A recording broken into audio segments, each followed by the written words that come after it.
I figured I'd give you a minute before we jump into like AZT stuff. Do you want to Yeah, pitch the Queen's Ransom and what that is? That's another thing that you do there in yeah, Arizona.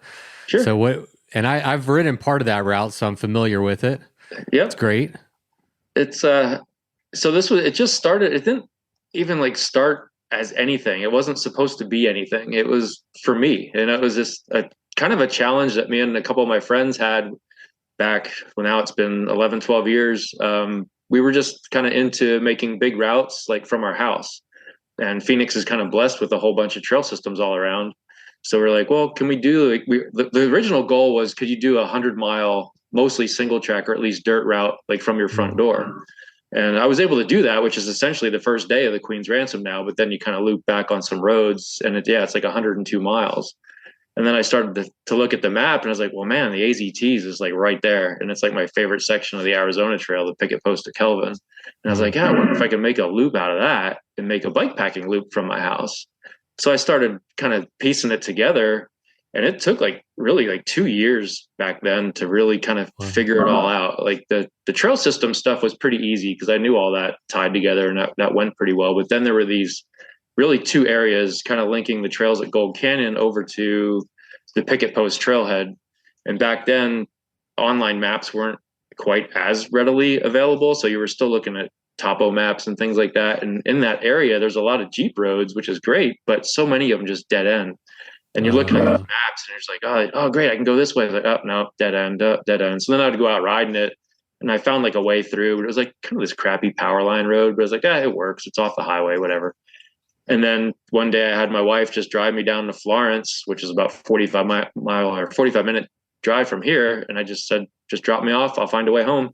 And I had about 10 dead ends that day, but I got it to work. And I was like, okay, I think that'll do it. And then finally that was like the route. And the next year I tried it out. I ended up DNFing the first year on day 2 because I tried a new saddle for a bike packing ride. oh, Don't ever do that. yeah. That was just bad. And it was like middle of April because I'm thinking, well, the AZT's run in April. I'll do mine like a week before it. It should be fine. Well, of course, it was like 98 degrees. And I'm like, Oh, yeah, nah, not for a fun ride. I'm not doing that. So I just bailed that first year. But then the second year, I had one other guy join me from Tucson who I didn't even know. I don't even know how he found out about it because I didn't publish it like anywhere. I don't even remember telling anybody about it. So anyway, he like comes up to ride it, and we did it in March, and we ended up doing that first year in 3 days, and we finished it. And I remember telling him, I was like, well, I think that should be a 4-day route, because it was like just these 380+ mile days, and it was just really, really hard. So that's kind of how it started. And then just each year, it seemed like more and more people just kind of heard about it. And it went from like 2 people to 3 to 5, and just like that. And then the next thing I knew, I think in 2016, I don't know, I had like a group of 10 or 12 kind of join in. mm. That was really the first year that it was like, you know what, this thing's kind of catching on and people are digging it. And I took out some of that really silly, hard stuff that I had in there just because I put it in because I like it. But then I was like, it's probably really not smart to take bike packing rigs down like a double black, technical trail. I was like, nah, maybe not. And then, so just, little tweaks like that. And then you have like some property issues creep up where you have to come up with reroutes, like any route, you just got to be on top of it. And that's just kind of how it went. And then next thing I know, you and Miles are coming out riding it. And about that time, it was like, I had been considering publishing it. And then when you guys wrote it and was like, oh, we should do it. And I was like, yeah, I think it's time. And then just kind of, as they say, the rest is history. And that was when was that? 2 years ago, 3 years ago already? I think it was 2020, December of 2021, I believe. That sounds about right. Yeah, I think that's right. So yeah, I was trying to remember too because we met yeah, up for a quick beer yeah, whenever Miles and I were in town. That's the first time and only time we met until today. But I was right. like going back to my memory bank, and I'm like, I think it was December 2021, Yeah. and the weather So, was fantastic for the yeah. most part. It was wonderful, So and the now route's great too. yeah. And then now I've settled on like essentially the first weekend in March is like the sweet spot. And I just kind of scheduled it really 2 weeks after the 24-hour in the old Pueblo, in case anybody racing that wants like a week off and still wants to do this, they have the opportunity. But as you've kind of heard now, it's become quite popular. So now I have to like cap the ride because I don't want it to be like this total free for all. So I sort of cap it at 30. And this year, I think I had 26 people sign up in the first 4 minutes. And it was like, geez, it's crazy. But, whatever. I've got people coming in from Maine, Florida, Washington, 3 people from Canada this year, like Illinois, Oklahoma. I mean, like all over the place. So it's pretty cool. So. That I relate to that through my East Texas Showdown. Like I kind of created that for me as like the kind of ride that I would want to do. And I created it also kind of for Texas. So Texas has some bike packing options here in our home state. And then everybody from, internationally comes and you're like, holy crap. I really wasn't expecting that. It's pretty wild. Cool. It's quite humbling, actually. I had a guy fly over last year from Switzerland. And I was like, was this like the only reason you came over here? I was like, really? And he's like, well, no, I was planning this big Southwest trip, and I was looking for routes to do. And he did the Fool's Loop. And then the very next day he came and did the Queen's Ransom. And then he ended up riding like all the way up to Flagstaff and then on the Moab and all this stuff. And I was like, well, fantastic. But he had such a good time on the Queen's Ransom. He ended up coming back for the AZT 800 in October as well. So I was like, oh, that's cool. So is that guy, was he on a fat bike? That was Thomas Doorson. He was riding. Guy. Yeah, it wasn't a full fat bike, but he had a different frame bag. It was kind of almost like a homemade kind of thing, but definitely different looking. And yeah, it was an interesting setup, but yeah, he's obviously a really strong rider and he pulled it off. So that's so interesting. I had a very similar experience. I had a guy come, I think from Europe, UK, flew over here, did the East Texas Showdown, and then directly after leaving here, he got over. He was trying to do it all human powered or go by bus and train and not use vehicles and stuff. And so I don't remember exactly how he got over there, but he got over to Arizona and then rode all of I think he did the AZT 300 and just stayed in the area. So there was another guy who came down and kind of sandwiched in a bunch of stuff at the same time. So yeah, you're right. It's very humbling and it's exciting that, the word gets out there. You just kind of throw it out there and people find out about it and then they want in. Yeah. Well, I was out just on a regular Saturday ride or something. And I was over on part of the route, but just unintentionally. And I see 2 bike packers coming towards me. So I stop and I'm like, hey, so I chat with them. And I'm like, oh, what route are you doing? And they're like, oh, the Queen's Ransom. And I said, oh, that's cool. I was like, well, that's my route. And then they're like, oh, really? And I'm like, yeah, where are you from? And they're like, oh, we flew down from Alaska. And I was like, oh, well, awesome. And they're like, well, what should we know? And I'm like, well, we'll just keep riding. Just don't stop and make sure you finish it. So they're like, yeah. But it's like, people don't tell me when they're doing it, which they don't have to. It's a public route now. But it's funny hearing from friends. They'll be riding at Hawes and be like, hey, we saw some people bike packing. They're doing the Queen's Ransom. And I'm like, oh, okay. It's like, because everybody just assumes that I know. And I'm like, no, they don't have to tell me. I mean, it's whatever. Yeah. But sometimes they do. And it's like, that's cool. Yeah, whatever. So. Yep. I have some published routes too. And when I go ride my own routes, the exact same thing will happen. Yeah. I'm like, I'll run into people and just get to chatting. And I'm like, yeah, I created the route. But most of the time they don't tell you. I mean, it's just, but that's the nice thing is it's just out there. Right. Anybody can ride it. And if you put together a good route and good information, then they don't need to bother you. Not that it's a bother, but it's like they can just go do it. That is kind of the end goal, right? It's sort of autopilot, which is nice. Because I that's how I do routes too. It's like, I don't want to be bugging all the route owners every time I want to go do a ride, right? It's like, nope, here's the info. I just need a track. Is there water? Yep. Can I buy food? Sure. All right. I'm good, man. I mean, it's a vetted route. So, and it's like you said, so much of route creation is just testing all the dead ends, right? I mean, it looks one way on satellite or ride with GPS or whatever, and then you get out there, it's just dead end after dead end. And so a big part of a route is, obviously resupply, like you said, but just a through route that just goes and someone's vetted it, Yeah. There's a weird spot, even on the Queen's Ransom, it's on the last day, and there's a big open area of Arizona State Trust land, which we're allowed to be on. You can buy a recreation permit and go on it. However, every so often they have chunks of state trust land that are completely fenced off and they just don't want you in it, even though it's like really no different than any other state trust land. So on the Queen's Ransom, the first year I was able to access it. And then the next year they closed off the one gate. So I was like, well, okay, well now what? So I was like, well, this is like an 8-foot high fence. I'm not climbing over that. So now I've found a way around it, but it's like, oh, okay, just stuff to know. It's just because it says state trust on a map doesn't mean that it's 100% guaranteed that you have access to it. But yeah, like just like you said, you have to, which you should, put tires to the ground and go physically vet it all out, just so you know. Yeah. And it's just a good practice, I think. And they change all the time, so staying on top of it is a huge problem or obstacle that's just like ever evolving. I know like a local route that my friend Maxwell Johnson put out locally in Texas, the Texas barbecue route. Just 2 days ago, someone posted on Facebook and said, "Hey, this historic bridge is out." Like, and so, it's a reroute, but that's just part of the fun of route creation and all that. Right. But again, you throw it on the internet and people can just go ride it. So, yeah. And luckily people do give you the feedback that, stuff like that you do need to know, which is great. And right. Much welcome. And I always appreciate all that. It's like, oh, yeah, man, I was just out there 2 days ago and it was fine. I was like, man. Because you can't be out there all the time. So having eyes and ears in the field is great. Yep.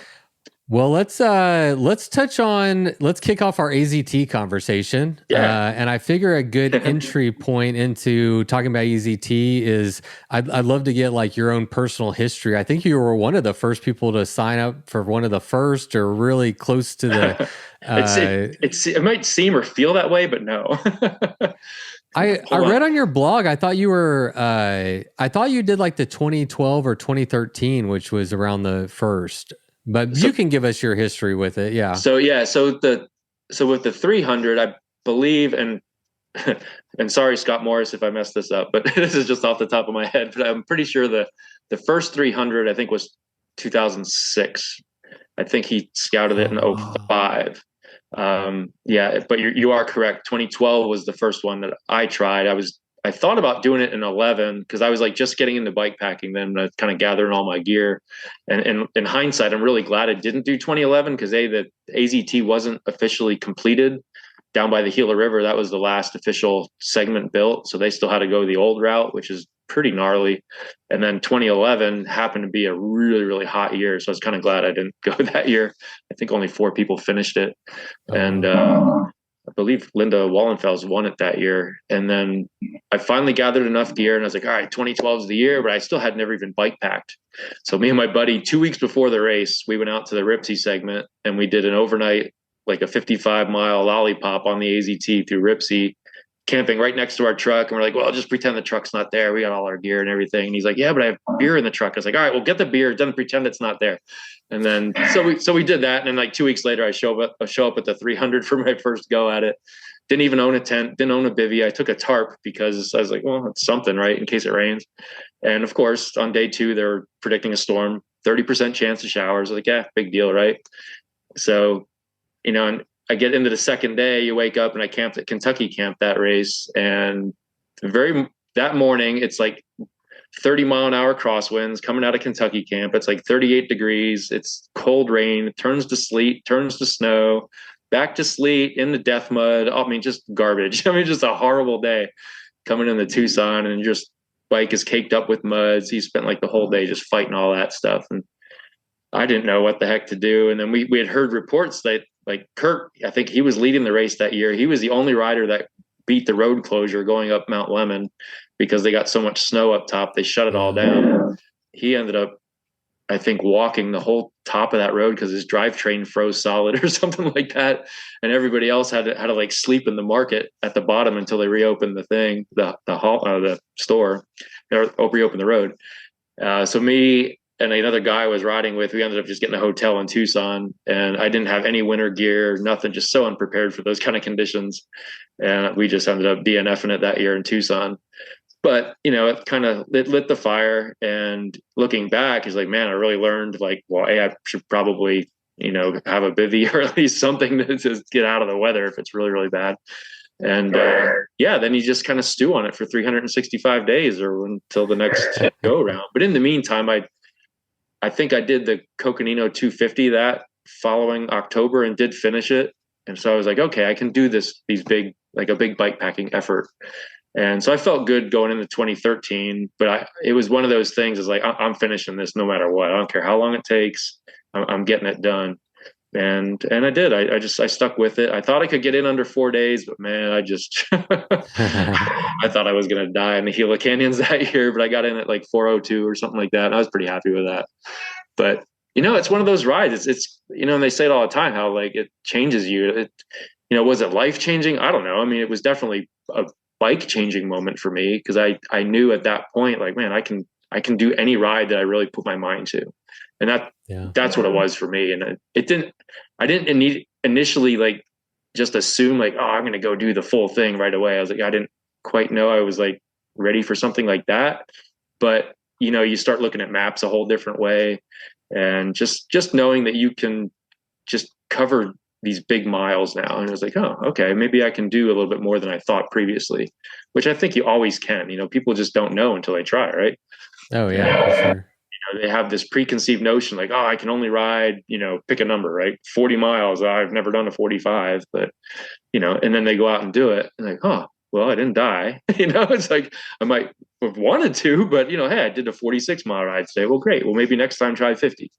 And you just keep stacking it, and then it gets to a point where it's just wash, rinse, repeat, right? And that's it. Yeah. Do I have water? Do I have food? Am I healthy? Is my bike running? Yeah. Then why stop, right? Yeah. So.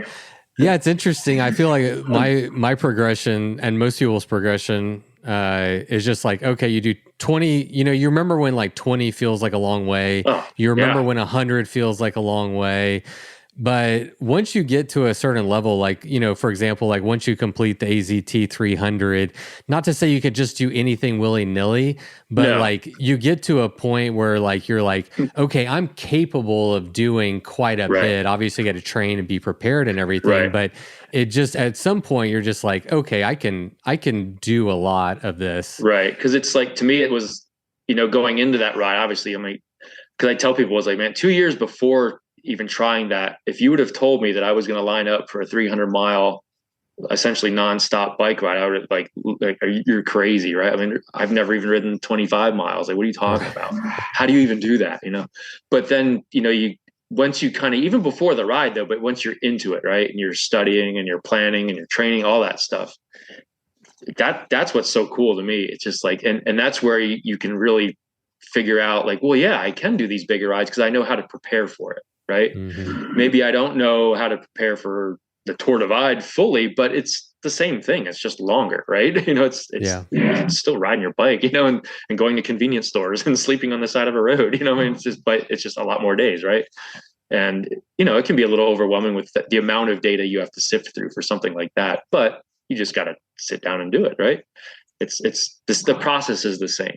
Yeah. And I love the process, and hopefully this podcast is just, I don't think a podcast can like be the full homework for somebody, but like, just an introduction, a starting point with AZT but you're right. Like once you have like the systems in place of like, okay, I need camping gear, I need food, I need water, you develop all the tools, the challenges are going to change, the terrain's going to change, the distance, the weather, like there's always variables, but wash, rinse, repeat, like you said. And even talking about it with you today, it's like I wouldn't want this to be like, oh, all you have to do is just go listen to that podcast and you'll know what to do, or you'll have like your cue sheet done.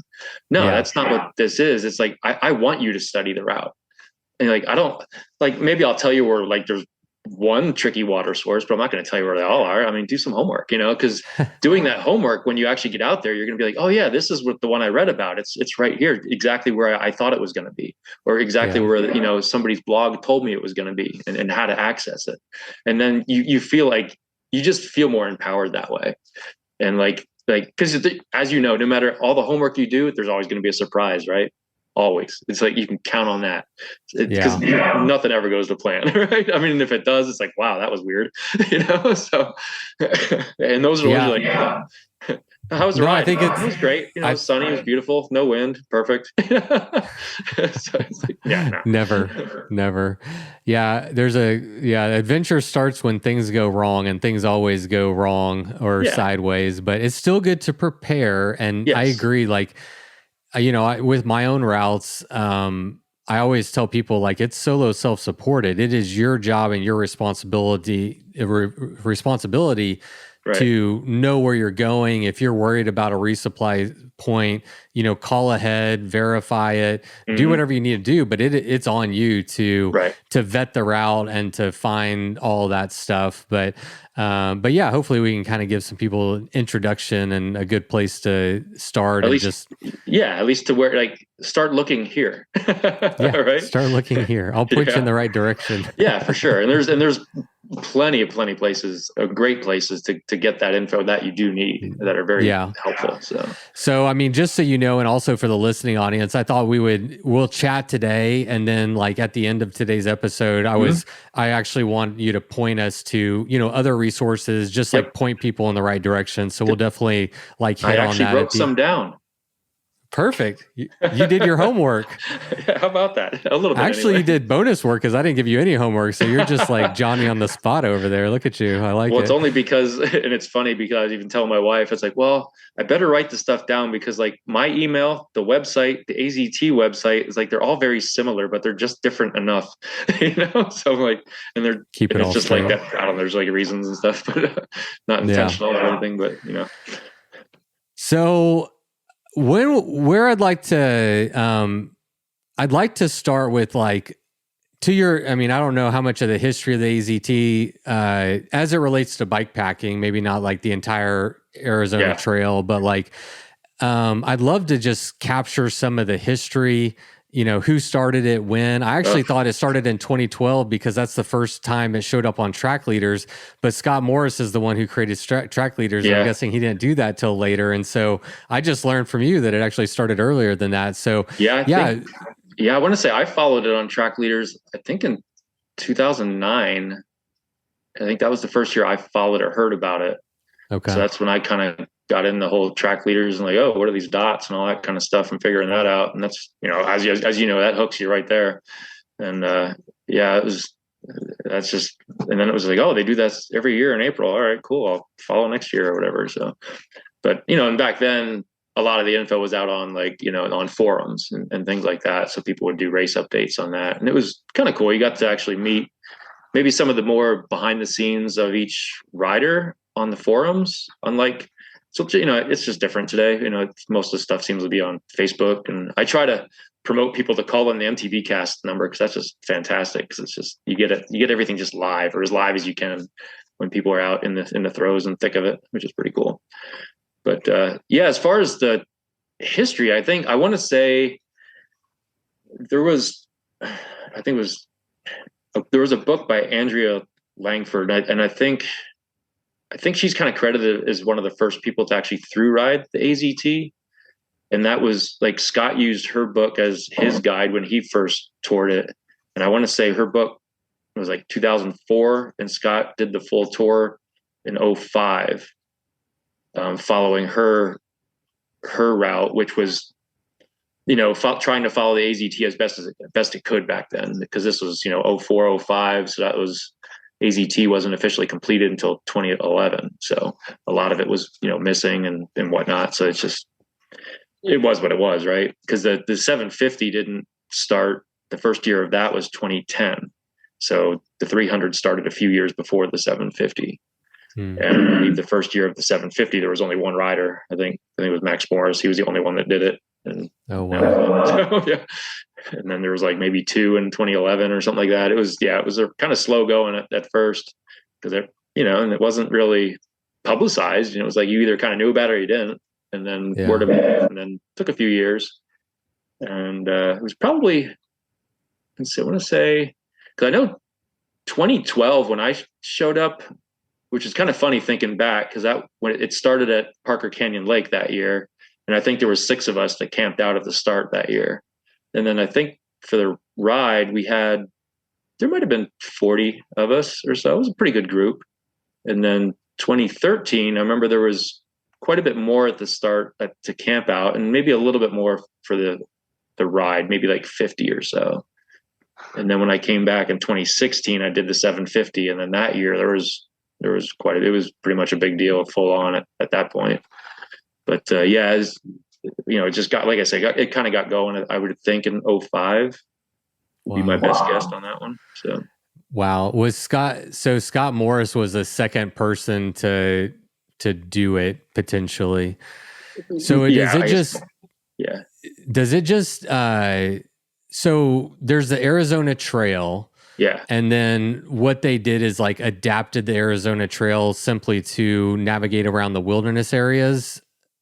Well, the actual trail goes through wilderness. Now Right. the bike route obviously goes around. Yeah. So so they just do that just like the Colorado Trail does. And so yeah, it was just and that's where Scott came in using, because like he tried to add in as much, nearby single track as possible too, to keep it more in line with the AZT and not just have road detours around all the wilderness where possible.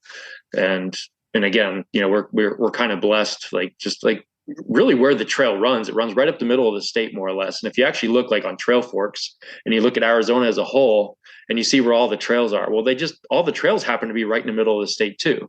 So it just sort of works out that when you're off the AZT, a lot of times you do have single track options, which is really cool. So you're not just riding dirt roads or even pavement, to get around these wilderness areas. You're still kind of sticking with the theme of the AZT, even when you're not on it, which is really nice.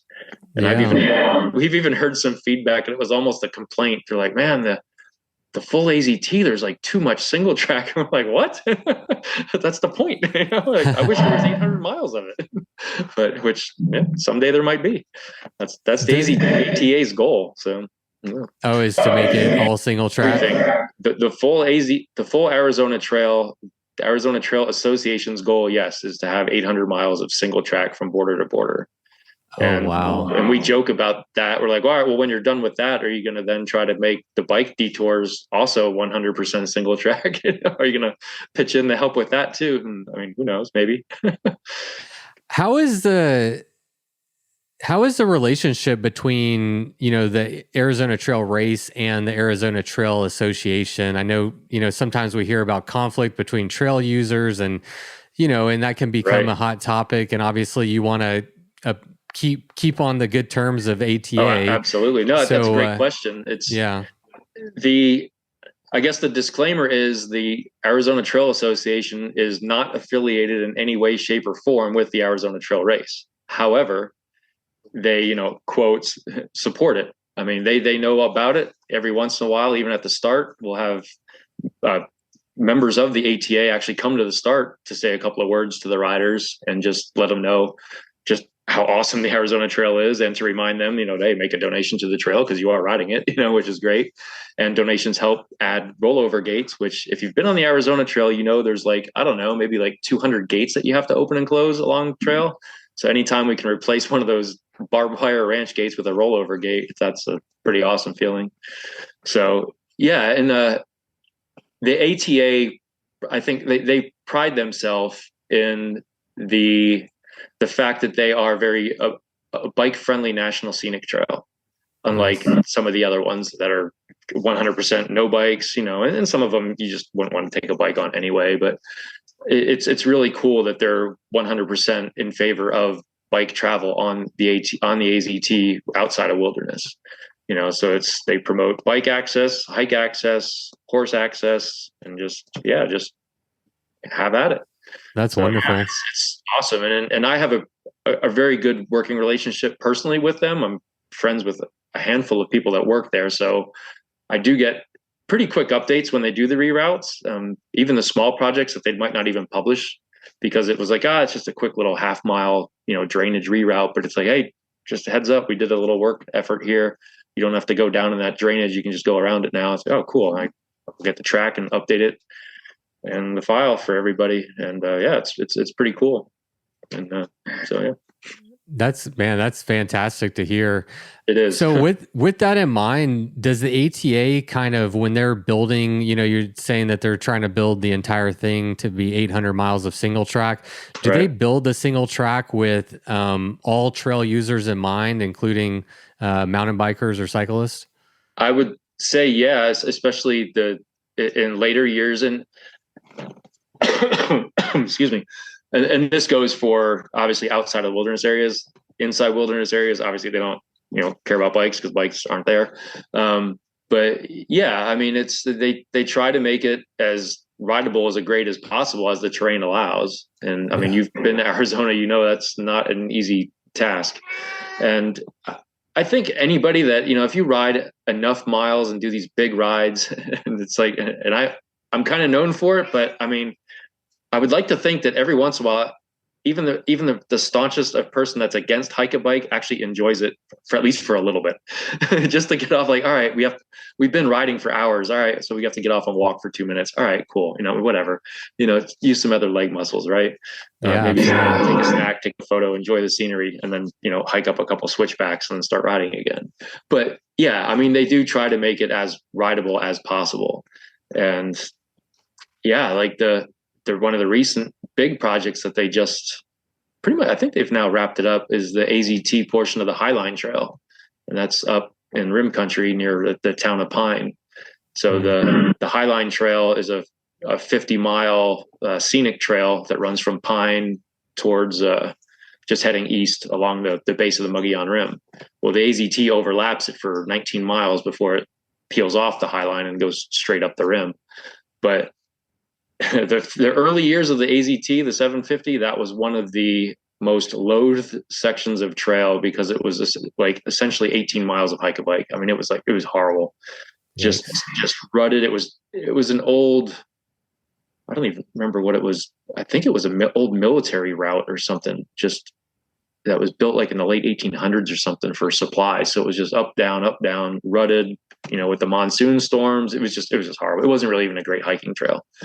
So anyway, they took on this project, the Tano National Forest in the area, the ATA, and it was a volunteer organization for Arizona over the years, set out to rehabilitate the entire 50 miles of the trail. And of course, they started with the part that wasn't the AZT, and they built that really nice. And I was like, oh man, I wish they would do that to the AZT. Well, they finally did, and finished it up last year.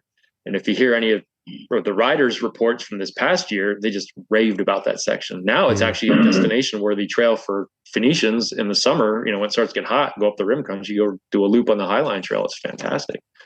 And there's like almost zero hike-a-bike on it. Like it's hard to believe. I tell people that have raced the Arizona trail race, say more than 5 years ago, they still have nightmares of that trail. It's just like, no, it's you wouldn't even recognize it.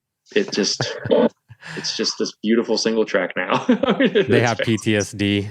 Yeah, I mean, seriously. And it's just like, no, that's not true. It's like, no, look, here's video. Here's like legit proof. Go ride it, man. Yeah. So, yeah, it's cool to see. So you became race director in 2019. Is that correct? Correct. Yeah.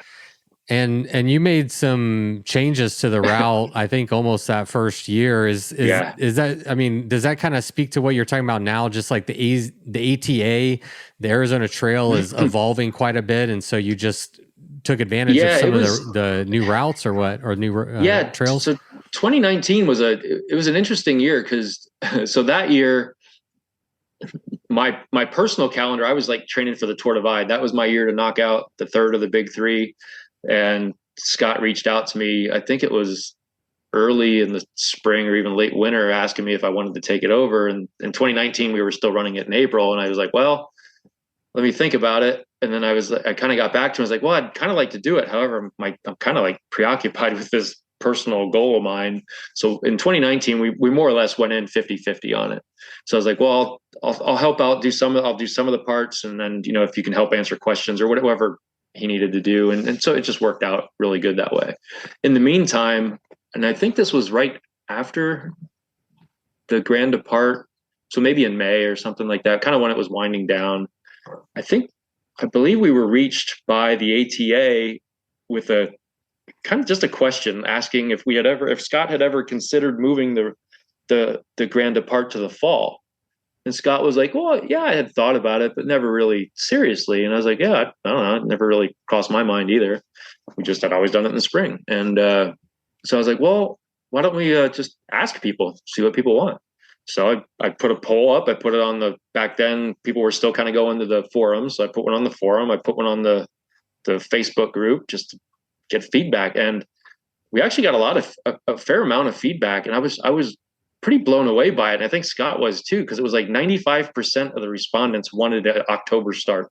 Wow. And we were like, wow, like, I didn't see that coming. I thought it was going to be maybe split or maybe slightly skewed one way or the other, but not like almost unanimous, right?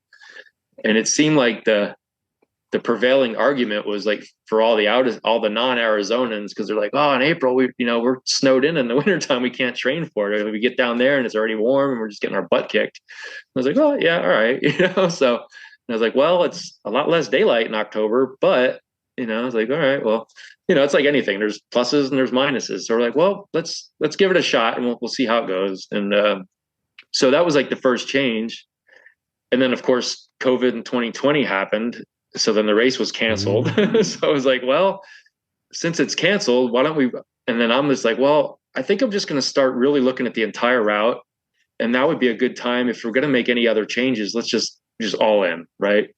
So, and Scott had always had this mindset of like, we don't just, and this people always laugh because it's like, what about Oracle Ridge? Because he's like, yeah, people. I always get hate mail. He's like, why are we doing that trail? It's horrible. And he's like, well, but it's the Arizona Trail, and it is what it is. You just kind of get through it.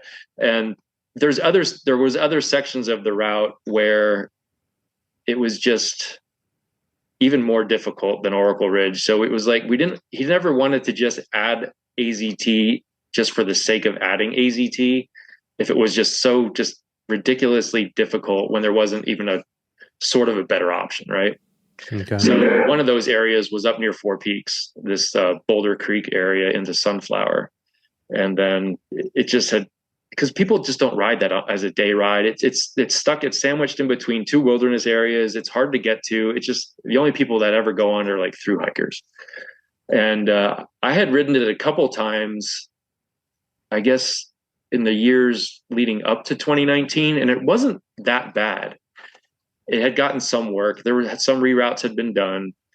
So I was telling Scott that, and he's like, oh, interesting. And I was like, well, maybe we can come up with a better way to get to it that makes more sense. Maybe like cut the route out through the Goldfield Mountains and use dirt going up Four Peaks on the front side instead of trying to come around from the back side. So we start looking at routes that way. And when you know it, they kept doing more work on the Sunflower part. So then one day I was like telling Scott, I was like, you know what? It's really not that bad. It's pretty much in line with the rest of the route. I think we should just add it. And that was one of the big changes. So we put it in as an option in 2019, and we had two guys do it. And Justin Dubois was the first. He got through it first, and he just smoked it on single speed too. It was amazing to watch that guy do that route. So that was pretty eye opening. And then I was like, all right, well, if we're going to make that change, let's really dig into it. And I start looking at all the pavement options. And when you know it, there was like really good dirt options to get rid of a lot of the pavement. Yeah. And one of the bonuses, and one of the other major reasons to moving it to October, aside from the poll answer, is the Grand Canyon. And we had been getting a little bit of pushback from the Park Service on the North Rim side of it. So like riders, they would do the portage, following all the rules, and everything was cool. They'd get to the North Rim, and in April, for probably 98% of the riders, they'd have the trail was buried in snow. That's just how it is up there. It's 9,000 feet. They got a lot of snow. The North Rim's closed to the public pretty much from October 15th to April 15th every year because of that. They don't plow it. It's only visited by maybe 10% of the visitors of the Grand Canyon. So what we would have the racers do, myself included, in 2016, we would just ride the paved road out of the park, and you'd hop over the closed gate and you just take the road down Jacob Lake. And at Jacob Lake, you could get back on the trail, because by then you've dropped like maybe almost 2,000 feet. So by then, usually the snow is gone. You pick up the trail for the last 29 miles to state line. But in October, the trail's going to be clear. That the first snows don't usually hit until somewhere around Thanksgiving, give or take. I mean, you might get one early one, but it's not going to stick. Yeah. So I was like, well, it is the Arizona Trail Race, right? And the goal is to not ride pavement, is to ride the AZT. And it's like, and the trail on the North Rim is some of the best in the state. And I was always kind of just bummed that riders were not getting that experience. And the Park Service kept pushing back, like, you guys, you're not allowed to be on this closed road. It's too dangerous. And we're like, really? It's a closed road. How dangerous is it going to be? I'm like, do you realize who you're talking to? Like these guys just rode 700 miles to get here and then walk their bike through the Grand Canyon with their bike on their back, but yet they can't ride a closed road for 12 miles. Yeah. Okay. So instead, you want them to go in the backcountry on a snow-covered single track. All right, gotcha. Like, all right. So anyway, it was just this really weird thing. And I believe it was 2019. They actually had a park ranger waiting for riders at the North Rim trailhead for like the guys that were bringing up the rear, and they forced them onto the snow-covered trail that year. And we're like, what is going on? So we're like, you know what? Why don't we just kind of avoid that whole snafu, right? Yeah. Do it in October. The North Rim's still closed, but it's at least should be clear of snow, and you can ride the trail. Not worry about. Don't piss off the Park Service by riding the closed road. You hop on the trail. You actually get to ride the trail, which is great, and just finish the route as intended. So when you start looking back at the changes going from 19 to 20, and that's when I started really looking at it, like, well, it's really not the 750 anymore. The routes now, it's a couple. I forget what it ended up being. It was like 822 miles or something that year. But it wasn't just, like a 50, 60 mile change. It was like 140 mile change, because it wasn't just adding miles, it was replacing miles as well. I think I ended up getting rid of 130 miles of pavement, which is crazy. But and a big stretch of that pavement was in Tano Basin by Roosevelt Lake, which is next to Four Peaks in the center of the state. And that's a 30-mile stretch of pavement, and it's littered with resupply. So I was telling people, I was like, well, not only am I getting rid of the pavement, I'm getting rid of all your resupply too. And you're getting 9,000 more feet of climbing. So yeah, have fun with that. But the early feedback on it was surprisingly good. It's what the people want. It's a challenge. It's supposed to be hard. We want the finish rate to be around 50%. I'm happy with that. If it becomes 80%, then it's like, I don't know. It's like, well, then let's make it harder. So, and every year it hovers right around 50%, which is, I'm good with that, and I'm glad that like there hasn't been a wait list. I'm fine with that. If we need one, I'll make one, but it's cool. I mean, it's capped at 60, and that's a combined between the 300 and 800. And I believe the last 2 years we were right in the mid 50s, I think. So I thought we were going to hit it last year. We got up to 59, and then a couple people dropped out right before, and I think it ended up being like 52 at the start or something. So it's scary, man. The closer I get to riding it, the more scared I become. Well, I haven't told you what the success rate of the 300 is the last 2 years. Any guess? Well, let's see. I have the numbers. Let's see if I'm right. So in 2023, the finish rate on the 300 was only 13%, or no, 16%. And then in 2022, the year before, 26% finish rate. Am I close? Yeah, I want to say it was 20. I think it was 24% both years. Oh, okay. Six out of 25. Okay. I'm just going off track leaders, and I had 4 out of 24. But yeah, so I don't know if it didn't show any ITTers, because I factor the ITTers into. Yeah, so, yeah. I didn't look at the ITTs. The group starts. Obviously much lower than 50, which is a little surprising, because most years the 300 is, I want to say a little bit like maybe 50 to 60. But these last 2 years, I was like, oh, what's going on? Because the 800, same start, same weather, same everything. The 800's still been at like 50, 55%. Yeah. But I was like, I don't know. It's just, but like this past year was really, really hot for the 300. The full all 4 days was like pushing 100 degrees. It was brutal. And that was third week in October. I was like, what is going on? It shouldn't be that hot, man. Yeah, man. I saw those stats when I was preparing for this episode. Like I like did the math and was looking at the finish rate, and I was like, holy, like I knew it was going to be challenging, but then like putting it in numbers, I was like, oh man, this is going to be really hard. Yeah. And I have a couple of questions here, actually probably like 50 questions, but we'll narrow it down. My first question is like, just as a basis of comparison for me, how similar or dissimilar is the Queen's Ransom to the AZT? Obviously Queen's Ransom shorter, but just in terms of like the terrain, the technical side of it, like how similar or dissimilar is it to AZT? Well, after the 2016 running of the Queen's Ransom, that was, like I said, kind of my first good sized group. The Queen's Ransom got the nickname of being the AZT 300 boot camp. So if that, Perfect. and it's, on bikepacking.com, and I believe on Bikepacking Routes, I think it's rated an 8 out of 10 on the difficulty scale. And yeah, there's some easy miles on the Queen's Ransom, as you know, like the way it starts in the canal is like, all right, so just get rid of that. Just let's start the Queen's Ransom when you actually hit single track.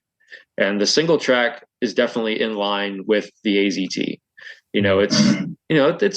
There's, and I think the AZT gets a little bit of a bad rap. I mean, maybe that's just because, those are I ride it a lot. It's just, I ride it as day rides, and so I'm on it a lot. But even the other area trails around here, they're similar in a lot of regards. I mean, Arizona has a lot of rock.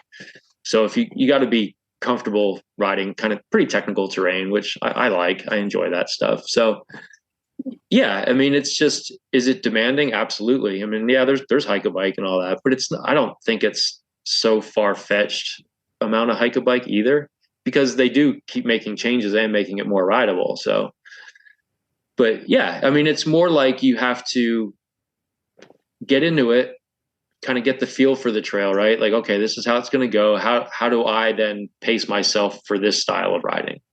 Because as you'll find out, you definitely don't want to go out balls to the wall and just, because you don't want to just blow up instantly, because then that's really, really hard to recover from.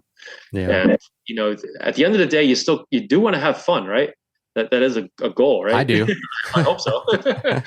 But that doesn't mean it can't be really, really difficult and challenging and yet still have fun, right? So then you got to find that balance. Like any of these rides, Colorado Trail is no different. It's just a different set of challenges there. Arizona's big challenge is all the pointy things, where's the water, and the trail's pretty technical, but then it also has miles and miles of sweet single track. I think people just forget about it because maybe it goes by too quick and they're into the next difficult part. And like, oh my God, we were just hiking biking. It's like, dude, that was like 6 hours ago, man. It's like, yeah, you rode 30 miles of great single track coming into Tucson. You forgot about that. So, yeah. Man. Well, that makes me feel a little bit better. I really enjoyed Queen's Ransom. There was definitely some parts that were like pretty technical. There was like some blacks, maybe double blacks. I don't remember. But for the most part, like, with some good mountain biking skills and used to technical terrain, I found it to be rideable and like a good, enjoyable challenge overall. Now I just got to wrap my head around doing 300 miles of it. Yeah. Yeah. But it's good. I mean, if you did enjoy that, then you will enjoy the 300. So, good. I mean, maybe not parts of Oracle Ridge, but the bad parts don't last forever. So I keep hearing about Oracle Ridge. Like, what is it about Oracle Ridge that makes it so gnarly? I think part of it is like, it's at the top of Mount Lemmon, so it's like you use all. You're like, oh, we finally summited this, 8,000-foot mountain range that's been looming in front of us for days, right? You spend all this energy and pedal power to get up there, and you're like, heck yeah, downhill. And then you hit Oracle Ridge, and it's like, yeah, nah, there really just isn't this downhill payoff.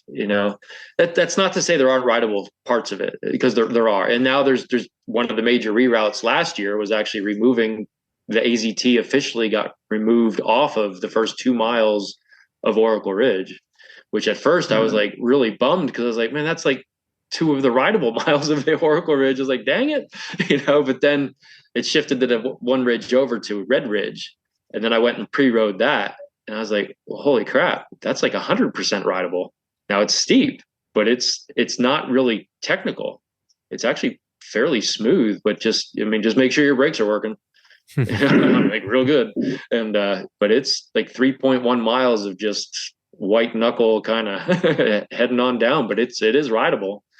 Unfortunately, when you get to the bottom of it, it just means you have like a 1.5 mile hike-a-bike just to get back to Oracle Ridge. But it's not bad hike-a-bike. And that's on this Catalina Camp Trail, which is I think it's like an old mining road, because you'll go by an old cabin that's up there, which is really cool. And it's right on route, so you get to see that. And once you get on that, it's like this roadbed. So you're like, well, it's, at least for me when I went up, it was just steep enough where I was like, it's really not worth trying to ride it. It's just easier, less taxing. Just walk it. It's an easy hike-a-bike. And there was just enough rock on the trail that it was like, it would be more effort than it was worth to try and pedal it. With that said, after the Grand Depart this year, I think it was like 2 weeks after the October start, like before any snows. So this was early November. The ATA already went in and did work on Catalina Camp. So I think they put in like grade reversals and removed some of the rock. So I don't know, maybe it's potentially more rideable-ish. So, if I'll report back. Maybe it's still hike-a-bike, but maybe it's just easier hike-a-bike. I don't know. So anyway, I'll send you my notes. So then I guess to answer your question, you hit Oracle Ridge. Now you'll get back on it at this place called Dan's Saddle. It's like this intersection of these Jeep roads. And you get on the trail and just instantly go almost straight up, start hiking. And what makes Oracle Ridge difficult is like it can be steep hike-a-bike, but there's also just enough like fairly large boulders on the trail. So you're not just rolling your bike. You have to then pick your bike up maybe like 2 feet to get it up on this boulder. Mm-hmm. Oh, and then you're also getting poked in the face by, cat claw and, Palo Verdes and manzanita bushes. So you're fighting vegetation also. And you're also having like, all right, well, make sure I don't slip off the trail because it's also on a slope. So there's a little bit of penalty for failure, so, but wow, look at those views. I can see Phoenix from here. I mean, wow, that's pretty cool. So it's just that, right? Full on AZT experience. But does it go on for like 5 miles? No, not really. I mean, so it initially kind of is like that for, I don't even know, maybe a mile or two. And then you get through it and then you're like, oh, okay, I can start riding it now because it maybe levels out a little bit. And you're like, oh, okay. But then you'll be like, all right, I'll probably want to walk this section. And then, there's a gate, you go through that. Oh, good, I'm on a Jeep road. Cool. Oh my God, those are like watermelon-sized rocks on this downhill Jeep road. Like, really? Like, well, I think I can ride it. Well, maybe not, So it's just one of those, and then when you finally get down, you're like, all right, I'm through the gauntlet. I can finally start riding again, and you're done. Yeah, that's Oracle. It sounds like a little bit of everything, or a lot of everything. It is. I've done it. I've done it in 2 feet of snow. I've done it in 2 inches of snow. I've done it when it's been trimmed. I've done it when it's not been trimmed. I've done it in daylight. I've done it in darkness. Whatever. It's cool. Hard. It's hard. It's part of the experience, man. Yeah, just get some really nice photos up there. You get great views. I'll bring my camera. So what is it, if you could try to encapsulate, what is it that makes the Arizona Trail so hard? And I mean, speaking of it being hard, like a 25% finish rate, a 50% finish rate is like considered kind of the sweet spot for you. I mean, so what's contributing to so many DNFs? Like what makes it so hard? Probably like any of these big races, it's everything, right? I mean, here for sure, the heat is definitely a factor. How well you plan for it, how you just deal with it. Like now, this last year, for example, a couple guys on the 800 were really, really struggling with it. I think they were from Alaska. And I was like, man, I really feel for those guys. They're coming from that environment. They come down here in October, like, all right, let's go. And I know they're strong riders. And then it's 102 degrees. And they're like, oosh. And you can see it even by 20 miles into the race. Like, man, they're already struggling. And so what they did was like, you know what? We're really having difficulty in the heat. So we're going to just not ride from 10 to 3. We're going to sleep. I'll ride at night. You do what works for you. So yeah, I mean, I've seen plenty of people take siestas in the heat of the day. You find a shady spot, just and you just deal with it. Right. And then, and then obviously you have all the, the bike mechanicals. That's always part of it too, which, pick a route, right? Your route, Queens Ransom, AZT, Colorado, it doesn't matter, right? You bike mishap, I mean, you're done, right? It's another thing I think that just plays with people's minds on the AZT is the hike-a-bike. And it's not that there's just so much of it. I think it's the, not even like in the Colorado trail race, right? Everybody knows there's a lot of hike-a-bike, but in Colorado, when you start walking, you're like, all right, well, I'm hiking for like the next 3 hours because I got this 12,000 foot mountain pass I have to get over and it's steep, and you just start walking. So you walk for 3 hours, you get to the top, all right, that's done. And then you start riding again. The AZT, it's like you come around a corner and you see a couple of rocks, and like, you try to get through it, or you're like, nah, I can't do that. So you hop off your bike, you walk for like 15 seconds, right? And then the trail looks great. You hop on the bike, you go around a corner, and then there's another rock obstacle. You're like, all right, no, hop off the bike again. And then you're on the bike for like a minute, and then there's another one. So it's like that kind of stuff. If you're not prepared for the on off kind of hike a bike, it just messes with you. And some people just get so frustrated with that. They're like, you know what? Nah, and you know how it is. When you just say I'm done, you're done. Oh yeah. Once you check out it mentally, happens to everybody. I mean, you look down the years and years of the finish rates, right? And you go down and you scroll right to the DNF list, because we put it out there, and you look at the people on the DNF list, and you're like, wow, that's a really strong rider right there. Like, wonder what happened what was the story there? Oh, he crashed out, got injured. Oh, okay. And then this one, just wasn't feeling it. Well, what does that mean? Right? I don't know. Pick a read, right? Was it just too hot that year? Was it you just weren't mentally prepared for the hike a bike? I mean, I don't know. Yeah. It just varies, man. It's just it's everything, like you said. I mean, it's the terrain, like, I don't know, cliche, hike a bike, just like weather. Yeah. Not like even a real answer, right? But it's true. I mean, I don't know, because it's happened to me. I mean, I DNF'd 2017 on the 300 because I was dehydrated before it even started, and I found that out about 5 miles into it. I was like, it's a hot year, and I'm in trouble. And I struggled big time that day, and I fought through it, and somehow I ground out like 85 miles that day. And I slept on it. And the next day I was on, and I was like, all right, I'm in a good spot. I got through a lot of the difficult stuff. I have easy trail in the Tucson the next day. I'm going to resupply, and I'm going to be all right. And then that next day came, and I'm on the easy stuff, and I just couldn't even do it. I was just like, I just got nothing. And I'm staring at Mount Lemmon, and I was like, I can't do that. I have no power. I have nothing. And at that point, I'm like, well, what am I going to do? Like, just take 2 days off and try to recover? I mean, for me, it's like, I'm local. What's the point, right? Yeah. So I'm done. So there you go. Well, that's a good segue. Speaking of Mount Lemmon, and circling back just briefly to the hike a bike. Yeah. The hike a bike is one of the questions I wanted to ask you, but you actually answered the question quite well. It's kind of like, I was curious, like, is a lot of hike a bike like due to elevation or grade, or is it technical? So it sounds like it's like kind of hard to get your flow on some of it, and you're just kind of like on and off. But Lemon Push, I hear that's pretty hard. Ding. Yeah, that's a true hike a bike, right? That's everybody's putting their bike on their back, or what are we in for there? Well, so good news for you. The 300, you don't have to do it. Really? It's optional. It is. That was put in for the 800, because the 800, I just figured it just got to a point where, like, if you're signing up for the 800, you've already agreed to putting your bike on your back for 21 miles through the Grand Canyon. And I've yet to really hear anybody say when they reach the North Rim, like, oh, that was easier than I thought it was going to be. Usually it's like, that was about the hardest thing I've ever done with my bike. Like, that was ridiculously stupid, but kind of cool. So part of the reason for the Lemon Push, and I won't shy away from saying that, the 5 single speeders that did it voluntarily the year before had something to say with this. Yeah, absolutely. Because they all did it. They all finished the route. So I was like, well, obviously it can be done.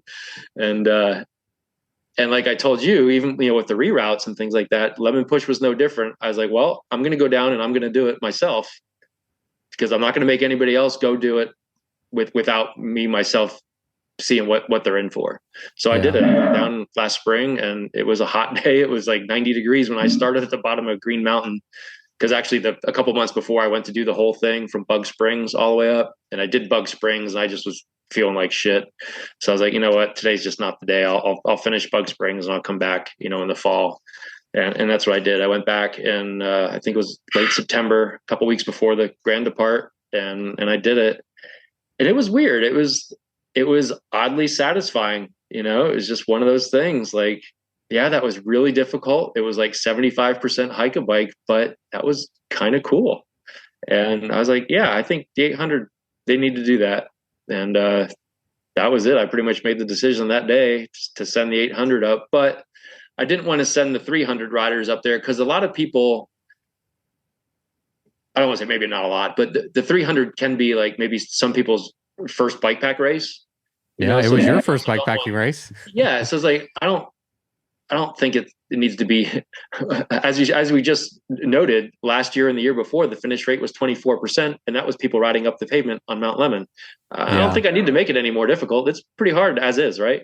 So we'll just leave the 300 as is, and you'll still get your fair amount of hike a bike on Lemmon, because even though the push part of it was kind of like officially starts at Bug Springs, really it starts at the base of the Molino hike a bike. That's where the big hike a bike begins. And the 300 has to do that because there's no way around it.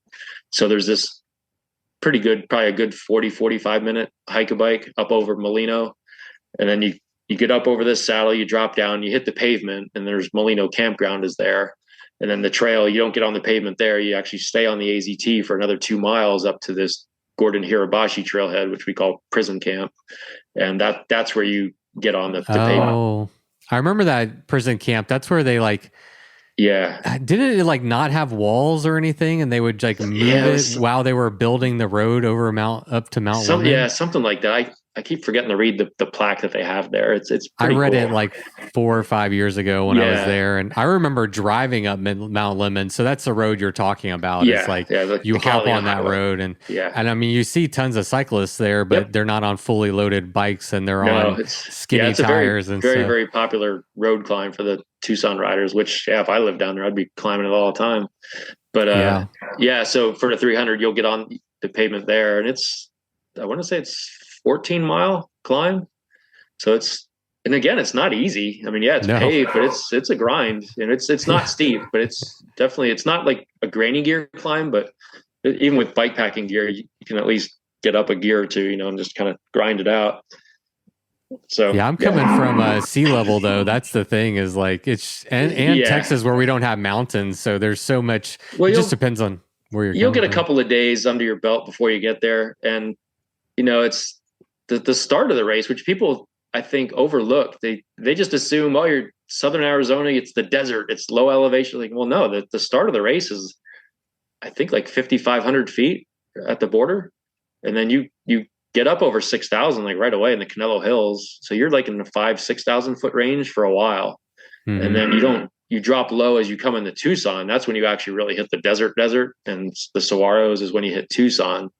And then down there, that's where it could be hot, depending on the forecast. And then you're at like 2,000 feet there. And then, you top out the top of Lemmon, I think is the 300. You get just below Mount Bigelow. So I want to say maybe 8,200 feet, somewhere in there. Yeah, it's okay. So then you'll go through Summerhaven, which is right around upper sevens or something like that. And the highest I've ridden up to is 11,200. Okay. And I got altitude sickness too, but I don't think I'll be dealing with that at 8,000. No, for sure. Plus you don't stay there. You're up and over. So that's the kind of the nice thing about it too. So even I'm if just going to ride myself into adapting to the elevation. I mean, I just plan on taking it slow and not pushing I won't, I'll just have to work within what I have. I don't have the ability to get there with my schedule to get there earlier to like acclimatize, unfortunately. So, I'm not going to put a lot of pressure on myself to go off the gate real hard, but hopefully by the time I get to Mount Lemmon, I'll be a little bit more acclimatized to, you will be. Yeah. And that's the right attitude to take with it too. Because the Canelo Hills, you'll find out right away, like what it is. Every year, man, it's just, people just think like, all right, the race, it's on. And somebody just like blows up in there. That's not me. They're tough. They're tough, but they're awesome. I really like the Canelos. But there's two pretty decent hike-a-bikes in the Canelo Hills East. So that's my little pro tip for you. Once you get through those and you reach Canelo Pass Road, it's a dirt road that you cross. That's the transition from east to west. you're through the hardest part of the Canelo Hills, and that's about roughly the halfway point. And the west side of the Canelos ride much better, and then you even halfway through the west, you hit the new single track in there, and then that's where you get into the whole Casablanca Canyons, which is just fantastic. That is just amazing. I love that desert scenery, man. I mean, Yeah. that's what really draws me. That's why I want to do the AZT. Is mostly I just love a desert landscape, and Yeah. that area around Arizona is just amazing. I can't wait to see more of it. I've lived here now for 31 years, and I just love it. I try not to take it for granted because it's just so unique. You know, it's just that it just never gets old. I don't know. Yeah. It's awesome. What about food and water? Like, what do you recommend? Like, how much water do you recommend? Like the average, because obviously it depends like how fast you're going, how much distance, how hot it is. But just like as a general guideline, how much food and water should people be carrying? Man, well, yeah, that's like the $1,000,000 question, right? You know, and it's like, oh, here we go. You know, but so I guess my answer or my disclaimer is like, for me personally, again, living here as long as I have, I'm kind of a camel. I'm out there riding when it's hot out, and I think I'm drinking gallons, right? And I'll even do this in the summer. I'll go out and like at 3 o'clock in the afternoon, it's like 110, and I'll be chugging water, and I'll finish like a 2-hour ride, and I'll look and I'm like, man, I barely drank a liter, and I thought I went through like 3. You know, and I'm like, what? Like, what's wrong with me? You know, like, I mean, I don't know, but. So take that for what it's worth, right? Yeah. So with that said, when I've done the 300 and 752, you know, once you get past Picket Post, the whole topography and elevation changes for the northern Arizona. So the 300 is essentially the desert portion, right?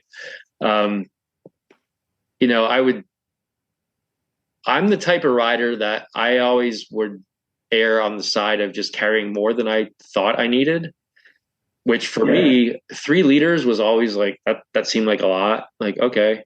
Like for me, like from the start until wherever that first reliable water source was, which was usually, back then it was Patagonia, which is 30 plus miles away. I'm like, well, yeah, 3 liters, I can get 30 miles, no problem, whatever. And I had always made it before.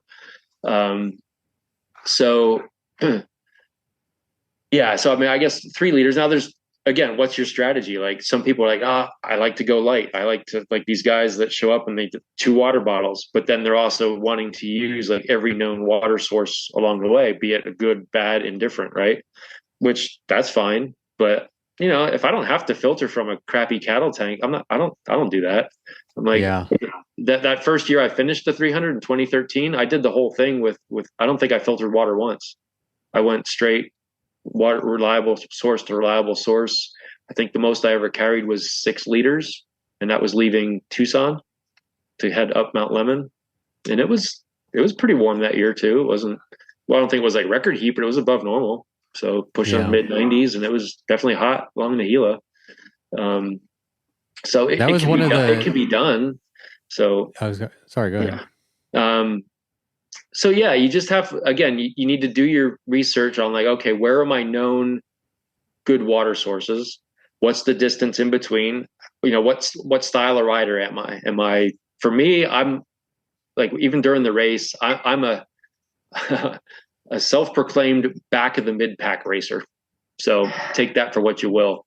You know, like I said, my best time on the 300 is 3 days, 22 and 30. You know, which I think the average time is like maybe in the 3:12 range. I think somewhere in there. But that doesn't mean, a lot of people now with some of the reroutes, or maybe it's closer to 4 days now is the average race time. So, you know, you take that for what it's worth, right? Are there known dry areas? Yeah, if it's a drier year, leaving Tucson can be tough. Now in the 300, if you're going up the road, there's a spigot at the Mount Bigelow trailhead, which is across the street from the Palisade Ranger Station, but that's pretty close to the top anyway. So you're almost in Summer Haven, unless you're like completely out, then yeah, you know, stop and get some water, but you only have probably less than an hour from there anyway. But yeah, that's a big stretch. And then even now the desert section leaving Oracle isn't as daunting as it used to be. Because before it was like, all right, you leave Oracle, and it's, if you went off route into town, let's say to resupply at a convenience store. So from there to the finish, it's about 93 miles, 95 miles to picket post. And it's just, we call it the void. It's just desert all the way, but it's some of the best riding you'll ever do. And in years past, it was like, well, there's that water, the public water cache at Freeman Road. It's like, oh, is there going to be water there or not? Well, now they installed a rain collector there. So there's water at Freeman Road now. You don't have to worry about it. You should filter it, though. They do recommend filtering it out of the rain collector, because there is a random stray shot that, a pigeon could fly over and drop something in the tank. So yes, it could happen, but it is pretty well shielded.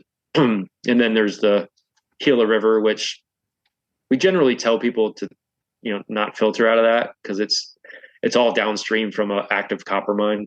So heavy metals, I've drank out of it before. I didn't think it was bad, but I definitely wouldn't drink out of it every day. But now, you don't recommend it unless you need to. But when you hit the river is the town site of Kelvin. There's no services there, but that's the place that's kind of famous for having the pizza delivery out of Kearney. They'll actually deliver. I've heard of this. Yes. Oh yeah, you can actually have a pizza delivered to the trailhead. But just make sure you throw your trash Kearney away. Pizza. Yeah. So you have to call them and they'll deliver it to you at the trail. Well, there's an ADOT maintenance yard there, and there's a spigot, right? And this is like 100 yards off the trail. It's super convenient to access, and they'll deliver the pizza right to you. Love that Trail Angel. Yeah, I know, right? Crazy. I think it's like a $10 delivery fee, but everybody's like, yeah, so what? Right? I mean, I'm getting a pizza on the AZT. Hell yeah. So obviously you can get good water there, or from the Kearney pizza. And then there's the second rain collector is on the climb away from the Gila River, and that's about 12 miles before you reach picket post. So again, you grab water there. So it's like, there's water in the desert. It's great. Yeah. So you just plan it. So do you have to carry 6 liters leaving Oracle? I mean, probably not. I mean, unless you're one of those people that, I just go through a lot of water. Well, then go prepared, right?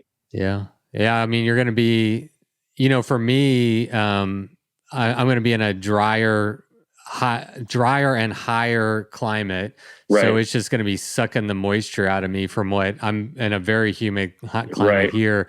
And plus, like, one of my biggest fears is running out of water. Like, I just, I don't want to play that game. And so I'm the type of person where I'll carry extra water. I don't mind the water weight, because you pack your fears, right? Like, everybody knows you pack your fears. One of my fears is running out of water. I don't want to play that game. I'll have a water filter on me. And even if I don't necessarily need to drink out of one of those nasty cattle troughs, like if I'm running kind of a little bit borderline, I might just fill some and has it as like a safety blanket, Absolutely. And that's just being smart, so, and you'll know once you're out there, like, oh, it's a little warmer than I thought it was going to be, or the dryness is really affecting me, right? And make sure you have chapstick. Oh God. Sunblock. So it's a different climate. It takes some getting used to, especially when you coming from somewhere like where you live. So what about, I wanted you to touch on the cache boxes and what your guidelines are for people who are riding the AZT specifically. Yeah, especially for the the race, right? It's like, yes, they're public cache boxes. So are you allowed to use it? Yeah, but we do, I guess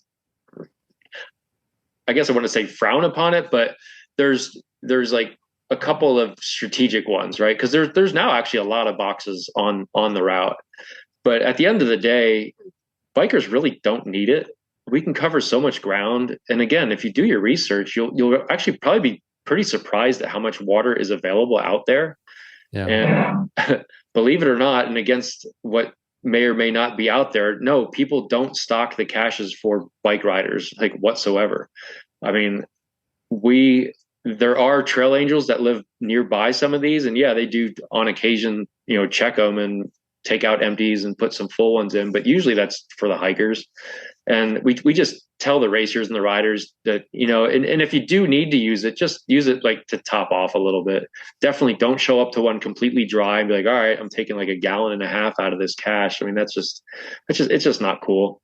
With that said, last year there's a box when you get over the Molino hike-a-bike right near the Molino campground, and knowing how dry Mount Lemon was last year and how hot it was last year, I was like, you know what, this box is going to be probably used kind of like what the Freeman Road one was before they put the rain collector in. It's sort of out in the middle of nowhere.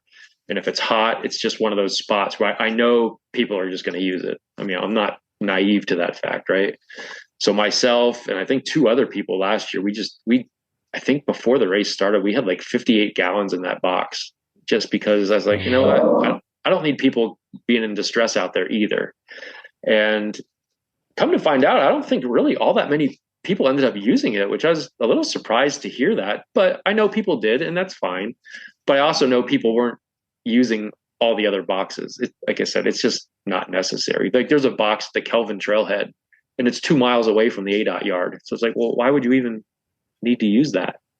I mean, it's downhill to the ADOT yard. Like, I mean, you're there in like 5 minutes. Like, just go get free water right there. Just leave the stuff there.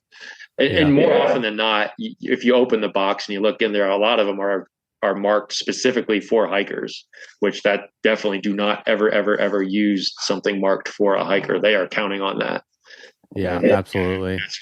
So I guess that's my 2 cents on it. Like, yeah, they're there. Are you allowed? Yeah, but don't. Yeah, you just don't need it. Unless, like you said, oh my God, it's 100 degrees out. I was prepared. I had 8 liters, but man, I'm running low. I still got, X amount of miles to go. I should probably grab a liter or 2. All right, then do it. I mean, don't die out there. So, don't die, but do your homework at home, and with proper planning and an honest assessment of who you are, how fast you're riding, and all this stuff. You can plan for success, and you don't need to drain somebody else's potential resources that's out there hiking the trail. Yeah. Yep.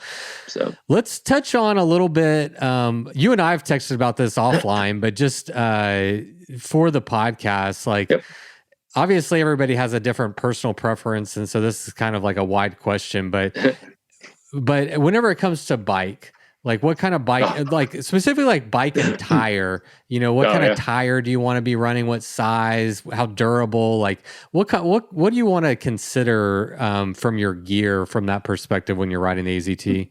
Well, just first of all, I guess just based on bikes that people tend to ride out here, not like what I ride, it seems like it's I think it's pretty even between full suspension and hardtail, maybe starting to lean a little bit more towards full suspension nowadays.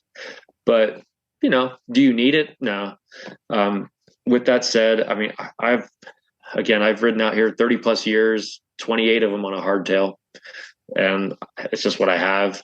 Am I like against full suspension? No, I just can't afford one. So I keep trying to tell my wife, like, come on, I'm getting older, man. I need more cush. But yeah, I mean, I'd be all for riding one, but I don't have one. So no, I've got a hardtail. It's a tie hardtail that's pseudo softish tail in the back because it has some good flexibility, and I run a 130 fork up front.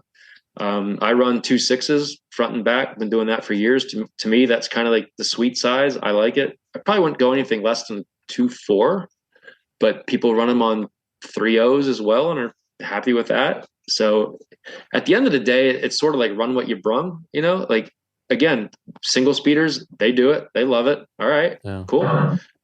We've had single speed rigid. I was like, okay. Would I recommend single speed or probably not, but they did it. All right, Fixie rigid. Have you ever had Fixie rigid? Like, was it Nate Ginson who won it the first year we did the 800? He was on a full-on drop bar gravel bike. Oh my gosh! He finished it, but then people ask him, "Oh, would you do it?" And he's like, "Heck no, I wouldn't do that again. I'd go full-on, hardtail, at least front suspension mountain bike." So. Can it be done? Yeah. Should it be done? Probably not. Tires, I said the width, the main thing with tires is the durability, leave your thin walled cross country race tires at home. AZT doesn't want any part of that. They'll eat that stuff up for lunch. Make sure, tubeless is pretty key out here because there's cactus everywhere. Even the stuff you don't see, there's probably cactus needles on the trail. You will run over them, and just, it just seals instantly, and just kind of eliminate that. I mean, I can't remember the last tube that I put in my bike. I don't know, 2018 maybe. I don't know, 16. I can't remember. I'm in the same boat. Yeah, and I even run tubeless technology has gotten so good. And I make my own sealant. I just been doing homebrew sealant for like 9 years or 8 years or something. It's just holy shit. That should be a whole nother podcast about how to make your own homemade sealant. It's 30 seconds, man. You go to the craft store, you buy the 16-ounce thing of the latex mold builder, and then it's 3 parts water to 1 part mold builder. Done. Oh wow! You just put Stands and Orange Seal out of business. It's like a quarter of the cost. I mean, I don't know. Works just as good for me. Because for me, most of the punctures are just the cactus needles. I can go out of my bike right now in the garage. I can count all the wet spots on my tires. There's probably like 80 holes in each tire, and they both have air. It's fine. It's just, welcome to Arizona in the desert. That's just what it is. I love that. What about how aggressive does the tread need to be? Should you err on the side of like maybe a little bit faster rolling, or do you want something like a really aggressive tread, like somewhere in the middle? Like, what do you think is a good tire? Maybe something in the middle, I guess. And that's really personal preference. Sure. For me, I've always kind of gone middle of the road. Like I've been running these Terravel honchos. I really like those, but I've run like Maxxis Ardents before. I know a lot of people like the Icons. I've had bad luck with Icons. I swore them off, but whatever. I love the Icons. I'm in the Icon camp. Yeah. So that tread, but I mean, that's a popular tread out here. So again, if it's a good tire for you, it'd be fine. Not me. That's a tire I would love to run. And actually I'm with you on the full suspension. One of my listeners let me borrow that's sitting over there, a Carbon S-Works stump jumper or one of their jumpers or something. Yeah. It's like a $7,000 bike that he let me borrow. Yikes. But I'm not used to riding a full suspension. I really like to ride a hardtail, so I'm like really on the fence about what bike I'm going to run because I have a Thai hardtail with suspension. But if I run the Thai hardtail with suspension, my ideal setup, I was thinking, would be a 2.6-inch tire, and I would love to ride in the Icon. But my concern was that it wasn't like grippy enough for Arizona potentially. No, it's fine as far as the tread pattern goes. No, that's fine. The key with really any tire is like how durable are your sidewalls. I mean, really, because it's the rocks. Like I said, everything here is sharp and everything is out to get you. The plants are, the rocks are, the creatures are. I mean, just everything is. So, the sun is out to get you. I mean, it's just like, all right, game on. But durability is key for me. A heavy tire, like I don't care. Is it going to last through the backcountry? Yeah, all right, I'm putting it on. It's like I don't care. A heavy tire is way better than carrying, 4 extra tubes or spending the time to fix your tire, sew it up, whatever you need to do. I mean, just take the weight penalty and keep pedaling. Yep. So that's just my preference. That's the way I roll. So one last question on gear. Yep. For camping, I got a flat in my air mattress. So like, one, do you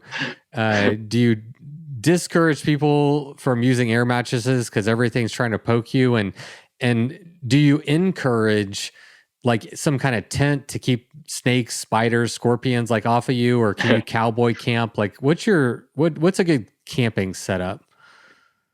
Well, let's see. I've gone through 5 or 6 air mattresses, but yet I still use one, and the one I have now, it's like one of those Nemo, I forget.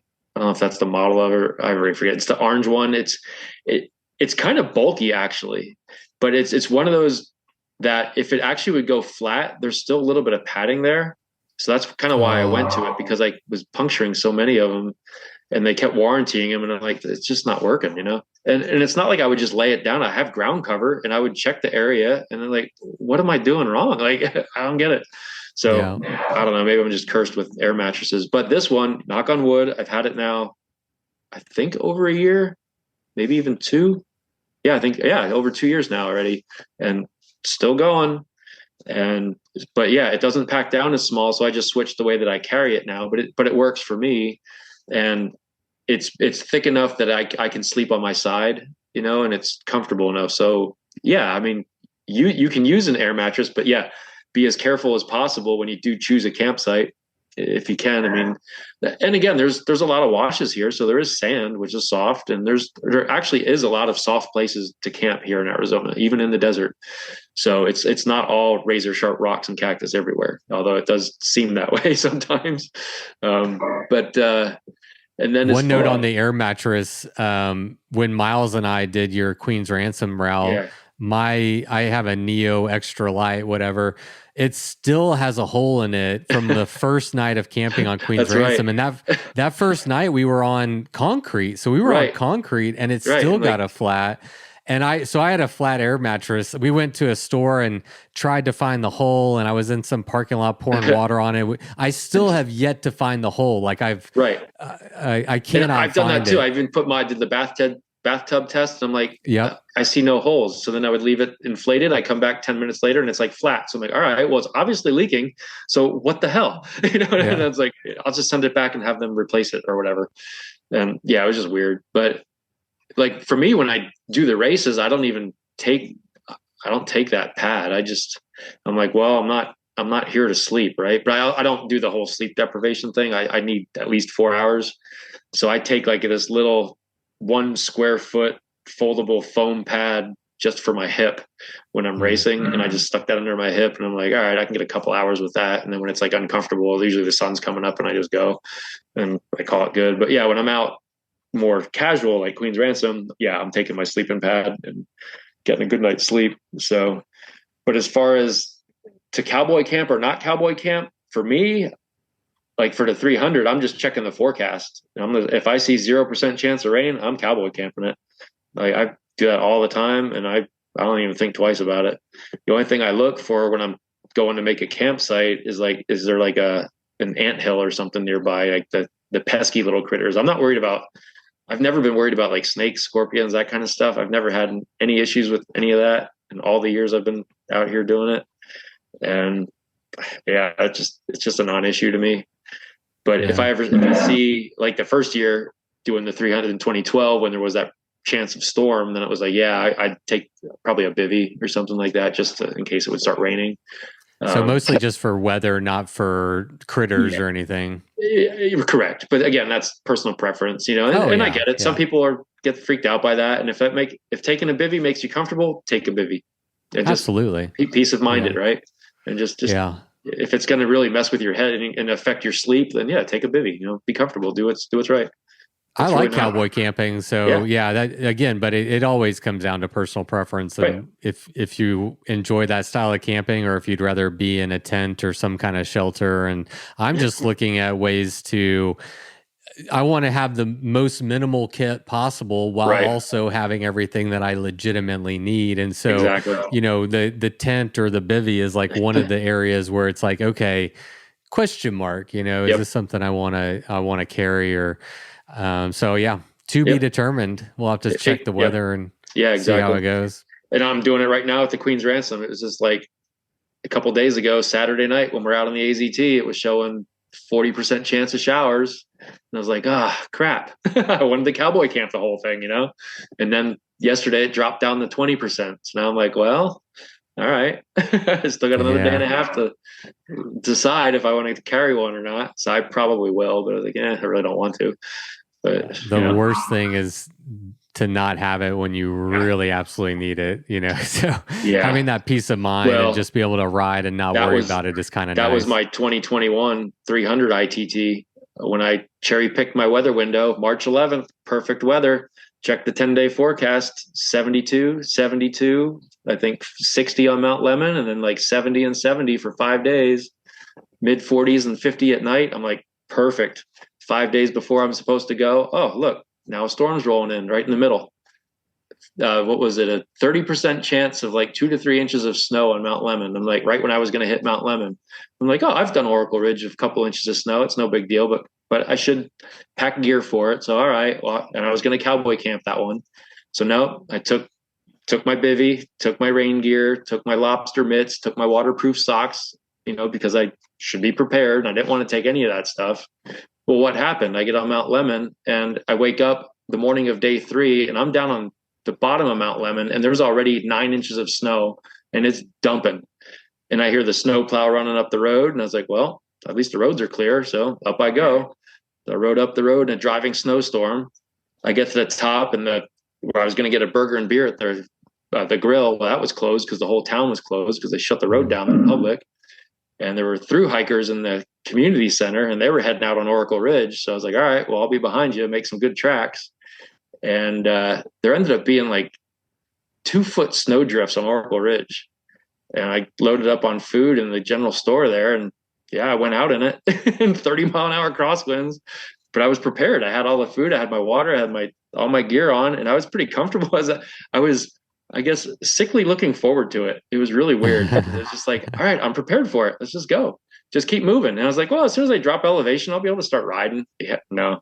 Well, it gives you, it kind of validates you carrying all that stuff, right? Oh, it's like, absolutely. I carried it all the way here. At least I get to use it now. Yeah. And the number one thing ended up being the waterproof socks. My feet were just cozy the whole time. But it was crazy. It took me 8 hours to go 10 miles.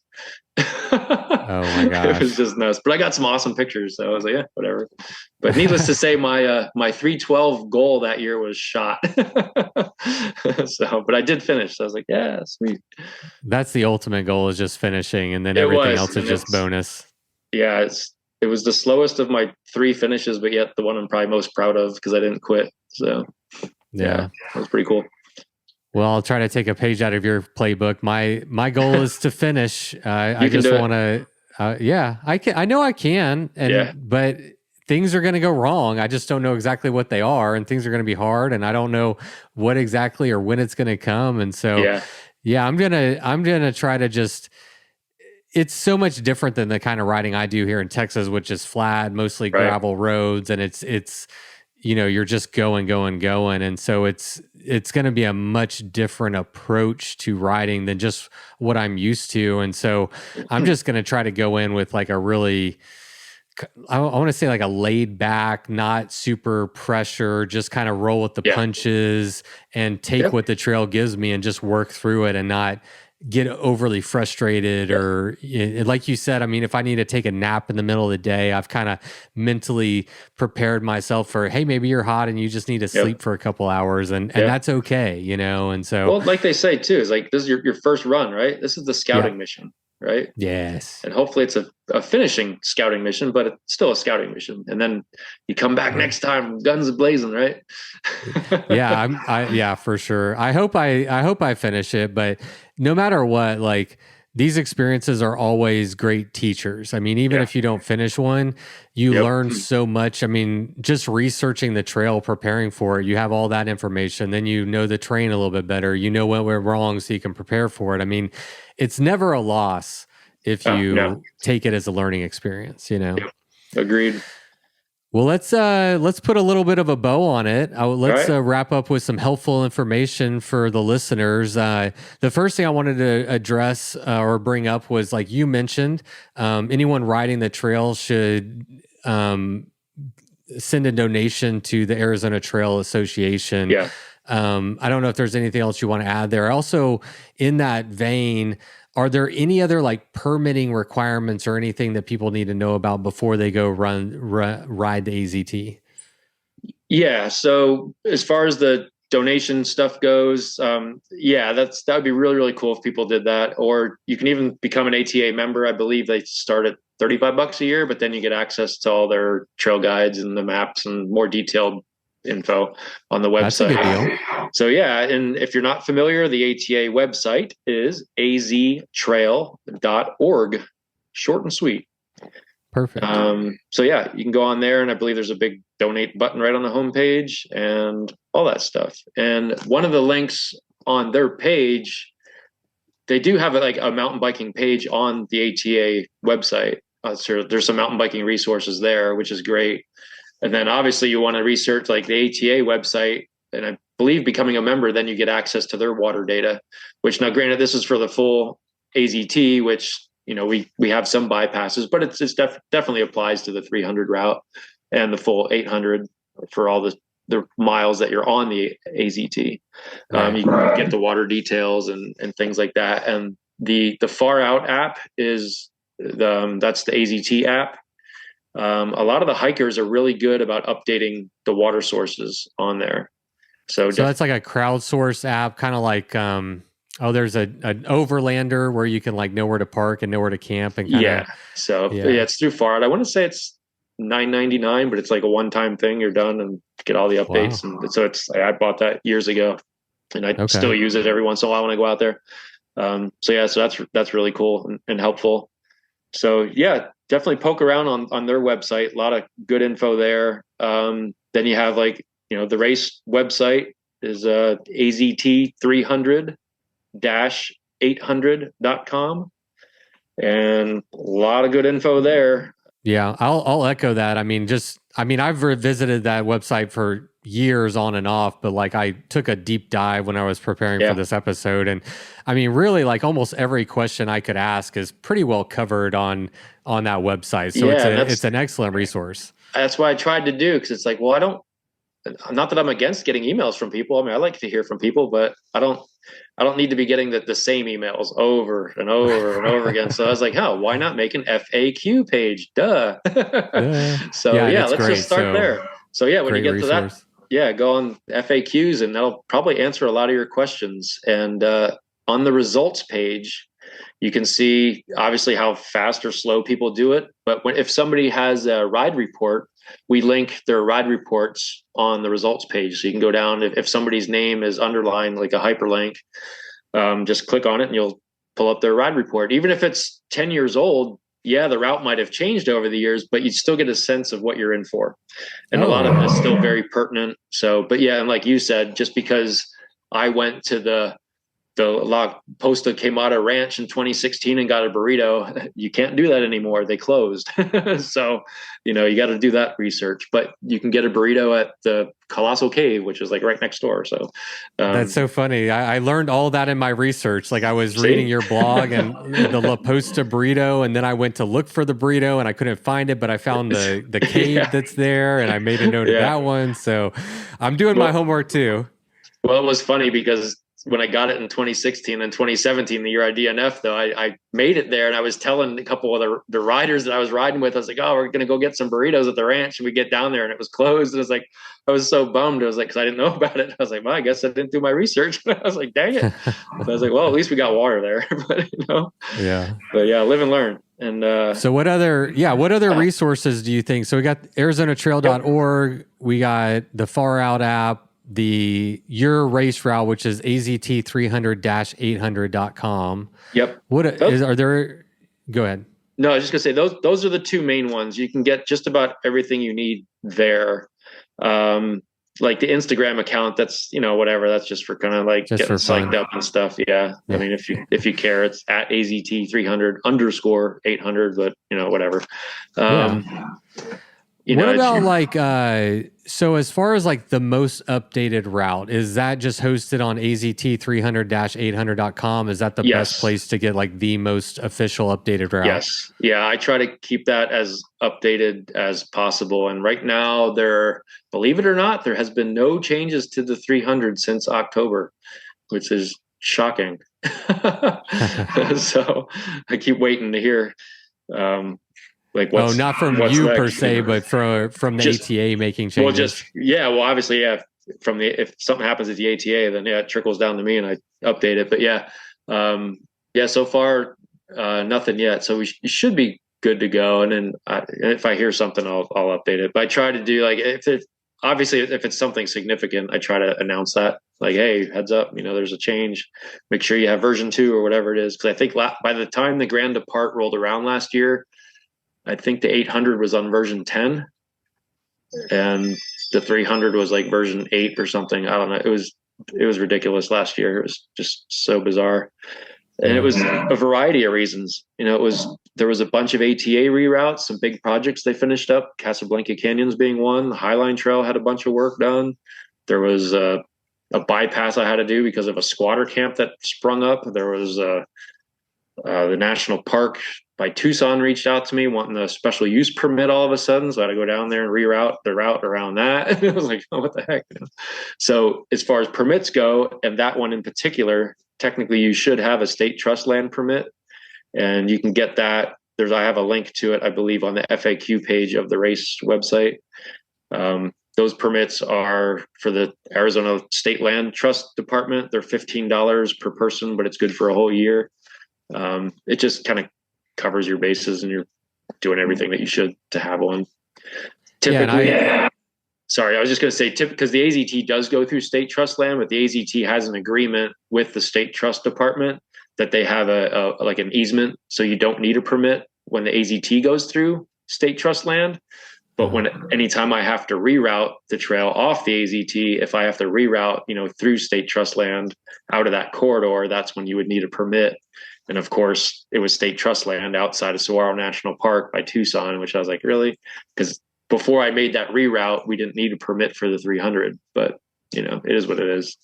Yeah. So I never mind donating to organizations that are like helping to maintain or protect wild spaces. It's like that's right. That's easy for me to kick you some money to help out because we use and recreate on that property. So yeah, exactly. It makes sense to be an ally and I don't try to cheap out whenever it comes to right. I mean, to that for sure. Trails. I mean, stuff doesn't get built for free. I mean, some people might think that it does, and like, there's volunteers and stuff, but you know what? It's just at the end of the day, it's like just be a good steward, right? Yeah. Yeah, absolutely. Be a good steward of the land, and that's a part of it. Yep. Well, cool, man. Any other tips or resources or anything we should share before we close it out and let you go back to your family and enjoy your evening and start packing for the Queen's Ransom? I know, right? I guess one other comment. If you do make a donation to the ATA, put a comment in there and just say something along the lines like AZTR or / like a rollover gate. Then that way that lets them know where the donation is coming from, because sometimes, if they get random money, I mean, that's cool. They're not going to say no to that, but it's nice to let them know that it's the bike packing community that's doing it. And just to reinforce that, because I'm pretty sure with the Grand Depart last year, we did generate enough for a rollover gate, which is about $1,600. And that's the manufacturing, installation, and all that stuff for a gate. Now, I need to ask Matt Nelson, the director, if we get to choose where that goes, because I have a couple that would be really nice to get replaced. So I'm sure he's more like, which is the easiest one to replace. So. Well, yeah, I love that. I was actually curious because I haven't made a donation, but I'm planning to before I ride it. And I was curious if there was like a comment box where I could, say, hey, I'm a bike packer or whatever. And that way they know, the cyclists are paying when their I dues. announced that last year, I was like, well, I should probably get the ball rolling and make one myself. So I did that. And I was like, oh, okay. You just say donate, you put in your money, and there's a comment thing right here. And all right, it was that easy. So perfect. Just like that. Let's see what else. I think that's probably it. And I think I sent it to you. I did send you a track leaders registration link for spring. So if you wanted to have a dot on the track leaders map, get one up there. Yeah. Anybody who wants like an official ITT time up on track leaders, like I'll link to all this stuff in the show notes, but then obviously I assume that link can also be found on your race website. It will be tonight, because I actually looked and I forgot to put it up there. So I haven't. There's an announcement page, so that's where that will be. So I'll get that up by the tonight. time this episode comes out, it'll be done. You can check it off your list. Yeah, and then I can start packing. So well, John, man, I really appreciate you. I appreciate you coming on to chat. We've been talking about doing this episode for a while, and also, man, I appreciate all your work on the AZT. Like, there's the internet is full of chatter, and I always hear really good things about you and about how much hard work you put into the Arizona Trail, and it really shows, man. So we need people like you out there who are also good stewards of like these routes and helping to maintain them and provide access for people like me coming out of state. Like, I just want to show up and ride. I don't, I know, right? and this makes it easier. So I really appreciate you coming on, and also all the work you do on the trail, man. Really appreciate it. Well, thank you very much. I greatly appreciate that. And when you guys are out there, I'm actually passage steward for the Ripsey segment, and like the corridor steward for Oracle to Kelvin, which covers like the Black Hills and Ripsey, which is the Tortilla Mountains. So, and I haven't been out there in a while, which I need to get out there and go check on my segment. So if you happen to see like extra cat claw, sorry about that. Maybe let me know and I'll get out there and trim it. So yeah, I'll just send you a picture of all the cat claws stuck everywhere. I'll be like, hey buddy. Arm covering and leg covering is encouraged. So sun sleeves, and it helps for just the sun too, and cat claw. So we do our best to clear as much as we can, but as you know, it's 800 miles. You can only do so much, right? And we're not out there in July trimming anything in the desert. So it is what it is, man. I've heard that cat claw likes to grow into the vacant spaces, and I guess a lot of plants do. It's like they're not competing for anything where the trail is, so it just kind of grows into the trail. It's just evil. It's just evil stuff, man. God. So good luck with that. So oh, thanks. I know I'm going to be. Oh, my daughter just came home from her tennis practice, but I know I'm going to be cursing it. I'll try not to curse your name though. I'll only say nice things about you when I'm out there. Got it. You're like, yeah, right. Yeah. All right. Sounds good, man. Thank you, John. I appreciate it. We'll talk to you again. Okay. Bye. All right. Take care. Bye-bye. Bye.